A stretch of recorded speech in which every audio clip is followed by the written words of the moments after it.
all of you, and thank you for coming here. My name is Henrik Bak Mortensen. I'm from Denmark, and I'm Vice President of Tbilisi International, and it has been my pleasure to lead our mission here, the first ever cross-party political mission of the major political party internationals, the mission here to Tbilisi.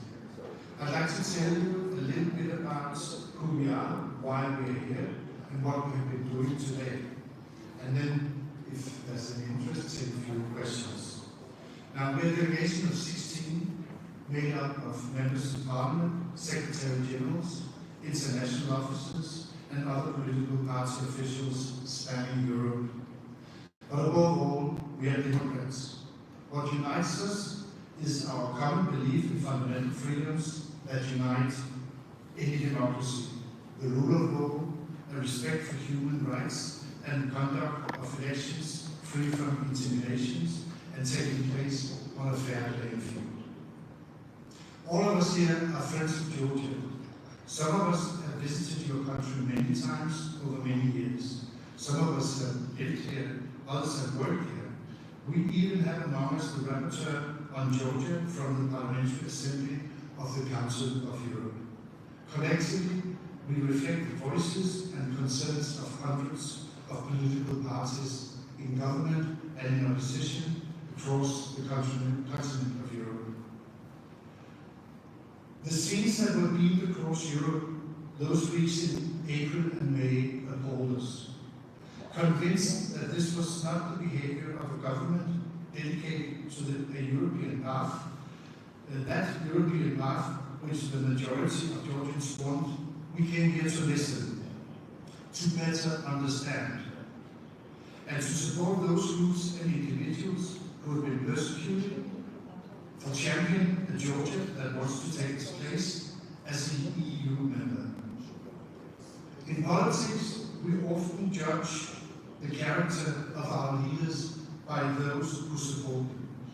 So we have listened to some of Georgia's closest allies and patriots, colleagues from the United States, European Union, civil society, and political parties. What emerged clearly from all those meetings was a common theme: unity. The necessity of unity around democratic standards, the necessity of unity so all the progress reached towards the building of democratic institutions and towards the goal of European integration is not lost. It's not up to us to say what this unity should look like. It's up to the political forces and the Georgian people to say that through their votes. We will do everything in our power and capacity to help Georgia advance and finally take its rightful place alongside other European countries. However, it is also clear that for this to happen, Georgians now have crucial decisions to make. In October, turning up at the elections in unity with one goal in mind, and every vote will matter. Now, could I just say that the other day, the streets of Tbilisi were filled with banners, flags, and shouting Georgians. That is not necessarily a bad thing. Georgians united were celebrating the defeat of Portugal by the Georgian national football team. But it's a bad thing if streets are filled with demonstrators in violent confrontation with police. Personally, I wish that Georgians would find themselves celebrating liberty and democracy in the streets this October. And perhaps we'll also find the Georgians celebrating after another win over Spain this Sunday. And we may even see my country, Denmark, do away with Germany in the football match tomorrow, Saturday, and this would mean that Denmark and Georgia would meet in the quarterfinal. Wouldn't that be wonderful? Thank you. There's one question from the verdict is about the European Council's call to Georgian authorities to clarify intentions of the EU Plus. The European Council stated that the current course of actions jeopardize the Georgian EU Plus, de facto leading to a halt of accession process. How would you evaluate this work by the European Commission, and if you would make any comments on this? Yes, I think we've all seen the statement made by the European Council this morning. And of course, the European Council is a very forceful political entity, the opinion of which is very, very important, and which I hope that the Georgian politician and definitely the Georgian population pays attention to.